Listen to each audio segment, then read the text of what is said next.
போல கள்ளக்குறிச்சியில நடந்தது. ஆனா அப்ப முதல்வர் போகல. இப்ப இவ்வளவு ஆர்வமா வந்திருக்கிறாரு. சோ அதை எப்படி சார் எடுத்துக்கலாம்? அது வேற இது ரெண்டு குறிச்சுக்கிறாங்க. இது அரசியல் சம்பந்தப்பட்ட அரசியல் கட்சி. அது தனிப்பட்ட முறையில் வந்து அதையுமே அரசாங்கம் செய்த தவறை காரணத்தில் தான் 68 பேர் உயிரிழந்திருக்கிறார். ஒரு இறப்பதற்கு 68 பேர் இறப்பதற்கு முந்தைய நாள் ஒரு சம்பவம் நடக்கும். அந்த சம்பவத்தில் அங்க இருக்கிற விஷச்சாராயத்தை பல பேர் குடிச்சு மருத்துவமனையில் சேர்க்கப்பட்டவுடன் அவர்கள் இறக்கின்ற நிலை ஏற்படும்.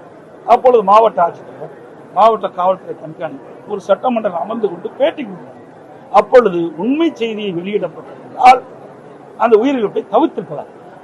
ஆனால் என்ன காரணத்திற்காகவோ உண்மையை மறைத்து அந்த செய்தி வெளியிட்டின் விளைவு 68 பேர் உயிரிழப்பு நிலை ஏற்பட்டது. அது உண்மை செய்தி. விஷச்சாராயம் குடித்துத்தான் எவர்கள் இறந்திருக்கின்றார்கள். நீங்க நிருபர்லாம் கேட்கறீங்க, நான் பார்த்தேன், தொலைக்காட்சியில் பார்த்தேன், உங்களுக்கு எல்லாமே தெரியும்.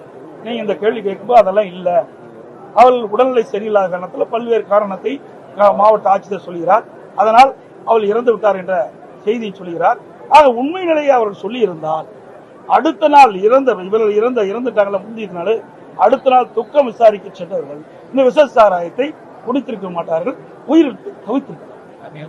ஆனால் மாவட்ட ஆட்சித்தலைவர் யாரை காப்பாற்ற வேண்டும் என்ற நோக்கத்திற்காக உண்மையை மறைத்து தவறான செய்தியை ஊடகத்தின் பத்திரிகையின் வாயிலாக வெளியிட்ட விளைவு அடுத்த நாள் அந்த இறந்தவர்களுடைய துக்கத்திற்கு சென்றவர்கள் அங்கே விற்கப்பட்ட விஷச்சாராயத்தை குடித்த காரணத்தால் இறந்திருக்கிறார். இதுக்கு முழுக்க அரசாங்கம் தான் காரணம்.